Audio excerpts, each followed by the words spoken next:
যদি করতে হয় তাহলে অবশ্যই আমাদেরকে সংস্কার করতে হবে।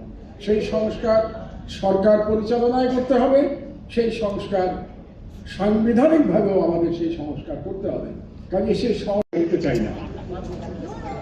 আমি এই গণভোট এবং জুলাই সনদকে জুলাই বিপ্লবের স্পিরিটে সবসময় দেখে এসেছি।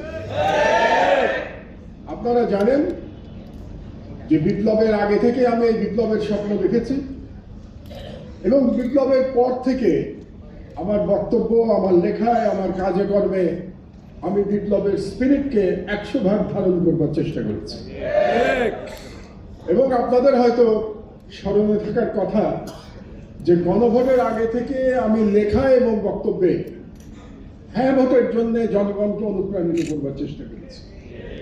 শুধু তাই না, যেদিন নির্বাচনে আমরা ভোট দিলাম 12ই ফেব্রুয়ারি, সেদিনও আমার টেলিভিশন বক্তব্যে আমি একটা কথাই বলেছি, আপনারা সবাই হ্যাঁ ভোটে সিল মানুন।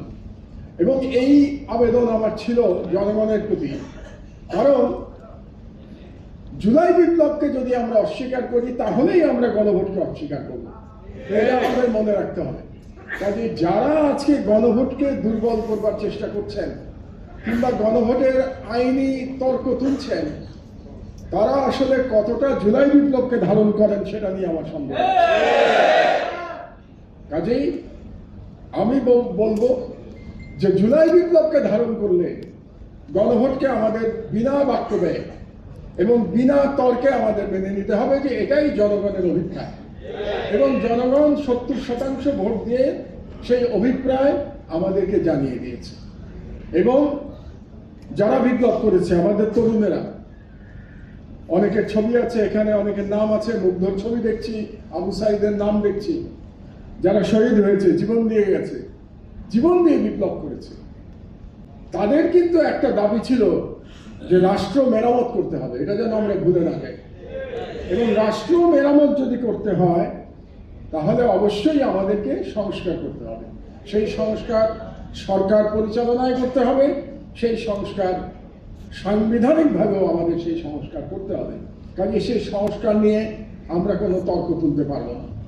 এবং আমাদের যে উপরে যে ফ্যাসিবাদ 16 বছর আমাদের ঘাড়ে চেপে বসেছিল, সেই ফ্যাসিবাদের দুটো চরিত্র ছিল।